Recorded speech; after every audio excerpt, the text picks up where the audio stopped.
lanjut. Ya, dan gimana nih Pak Ren mengenai berita viral yang ada di Surabaya terkait anak DPR RI yang sudah jelas-jelas buktinya tapi dibebaskan oleh hakim di Surabaya putusannya. Ronald Tanur. Melihatnya gimana sih Tanur, dari ya. pakar hukum nih?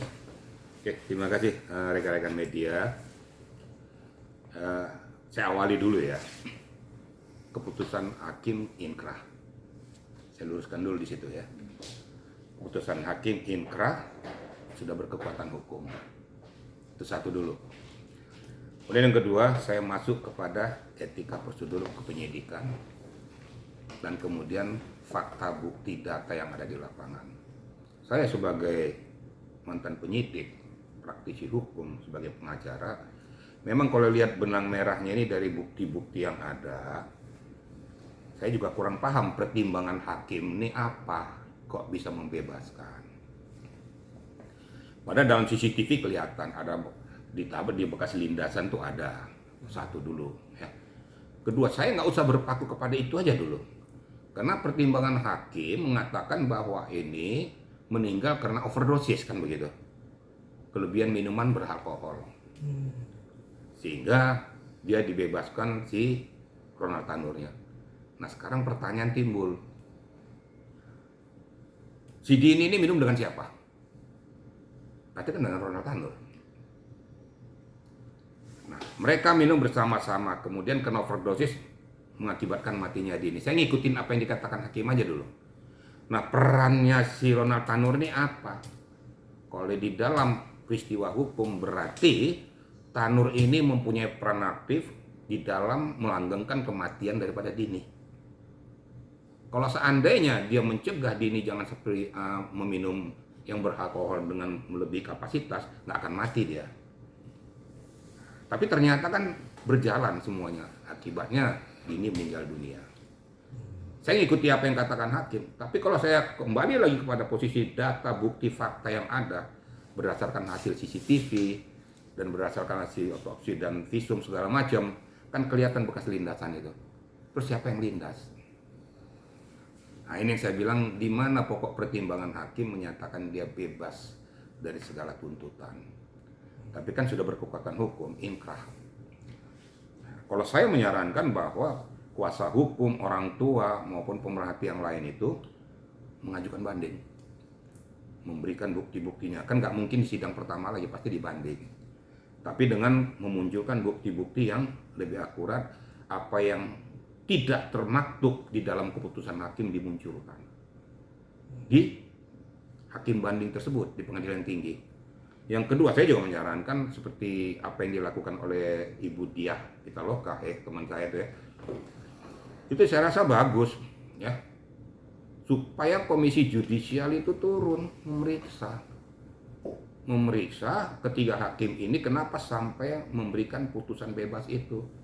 Dasar hukumnya apa? Dasar pembenarnya apa? Itu yang paling penting. Jadi sehingga masyarakat bisa mengerti, mengetahui dan memahami. Karena masyarakat ini sekarang sudah cerdas hukum, udah paham. Ada hal-hal yang kira-kira yang tidak wajar itu pantas untuk cermati. Cuma satu yang saya agak sesalkan, ya. Ketua Pengadilan Negeri Surabaya. Yang saya sesalkan seharusnya nggak boleh mempublikasikan bahwa mereka ini ketiganya adalah hakim-hakim yang sudah teruji. Dalam kondisi seperti ini nggak boleh dikeluarkan seperti itu. Ini kan sedang dalam penilaian, jadi terjadi kontraproduktif. Ya. Kontraproduktif masyarakat, loh udah jelas-jelas seperti kayak gini, menurut hemat masyarakat itu cacat hukum, kok dibilang baik. Kalaupun menurut hemat daripada pengadilan orang baik, nggak perlu dipublikasikan pada saat sekarang ini. Sehingga menimbulkan syawah sangka yang macam-macam dari masyarakat. Netizen memperhatikan, akhirnya hujatan muncul semua. Itu menurut hemat saya. Ya. Nah ini ada mungkin juga percekcokan di antara para DPR kah? Karena ini kan salah satu anak DPR juga atau gimana ya Dok? Saya juga mengikuti perkembangannya ya. Ada beberapa anggota DPR yang memberikan hujatan ataupun kritisi ataupun segala macam lah. Menurut hemat saya ya, daripada kita berbicara di ruang publik, ya turun saja atau panggil dengar pendapat. Kan sehingga equal dong. Pertanyakan apa dasar hukumnya Bapak memutuskan bebas. Kan DPR punya hak untuk melakukan itu. Di dalam penegakan hukum di Komisi 3 muncul aja, ngomong aja. Daripada bias nanti ngomong satu ini sehingga orang mencermati yang mana yang benar. Yang benar salurannya supaya masyarakat tidak bias, panggil saja melalui forum resmi, kan ketahuan di situ, terbuka untuk umum, sehingga tahu apa yang disampaikan oleh hakim, dasar pembenarnya apa, kelihatan semuanya. Menurut hemat saya seperti itu, ya. Nah ini update terbaru, Kejari Surabaya udah resmi ajukan kasasi nih atas vonis bebasnya Ronald Tanur. Seperti apa melihatnya nih? Menurut hemat saya itu suatu langkah yang baik ya. Kalau saya juga ya pasti akan melakukan hal yang sama ya. Saya akan melakukan kasasi itu. Karena dari kacamata pandang hukum saya memang sepertinya kurang pas gitu loh ya. Dengan melihat data-data fakta yang ada. Maka saya katakan tadi, apa sih dasar pembenar pertimbangan daripada hakim itu kok bisa memutuskan bebas? Kita kan perlu cermati juga. Mungkin ada alasan-alasan pembenar lain dari hakim, saya juga nggak tahu. Tapi dari kacamata hukum, udah jelas menurut saya itu agak janggal gitu loh. Karena jelas bukti faktanya jelas. Tapi kan sudah inkrah. Kan nggak mungkin diulang kembali. Ya satu-satunya jalan ya itu. Naik banding ke pengadilan tinggi. Nah Kajari juga melakukan tuh, kalau memang melakukan terobosan hukum kasasi langsung lakukan aja, kasih ke sana. Nyatakan bahwa keputusan daripada hakim pertama ini cacat hukum. Harus direvisi. Gitu. Namun kan kalau udah naik banding, kalau di cancel bandingnya juga bisa berbalik nanti. Menurut hematnya bukan berbalik ya. Ini kan antara Kajari dengan kuasa hukum. Kan berbeda. Kuasa hukum mempunyai hak untuk melakukan banding. Karena dia tidak terima dengan keputusan tingkat pertama. Kalau kasasi punya hak, Kajari punya hak untuk melakukan kasasi ke Mahkamah Agung. Minta supaya keputusan itu direvisi karena tidak sesuai dengan ketentuan peraturan perundang-undangan data fakta yang ada. Jadi ada suatu dua hal yang berbeda gitu ya.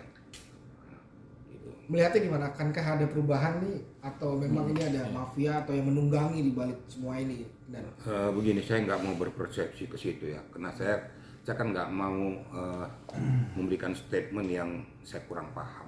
Apakah ada mafia dan lain sebagainya? Kenapa harus dilindungi orang seperti kayak gini? Mentang-mentang dia anak dari mantan anggota DPR, sehingga dia terbebas dari segala hukum. Di mata hukum semuanya sama. Nah, saya nggak mau menungkit kepada apakah ada mafia di belakangnya. Saya nggak mau. Kenapa? Saya nggak mau terseret kepada hal yang masih absurd. Saya hanya berbicara tentang data fakta. Nah, itu menurut kebenaran hukum. Supaya jangan kita terseret nanti kembali lagi netizen nanti mempunyai persepsi macam-macam lagi. Bias hukum nanti. Saya juga nggak mau. Karena pokoknya sekarang ini zaman keterbukaan ini public decision itu kan dengan bermacam argumentasi.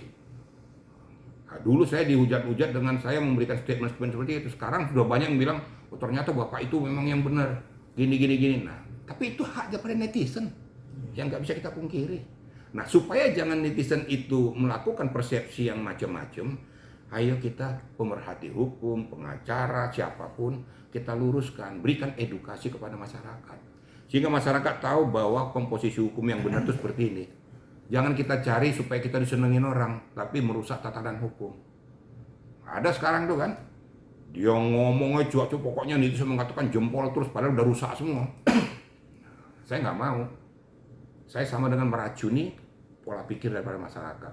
Saya hanya mau pengen kita dudukkan hukum yang sebenar-benarnya. Karena kita ini adalah negara hukum. Semuanya taat dan tunduk kepada undang-undang. Itu kira-kira ya.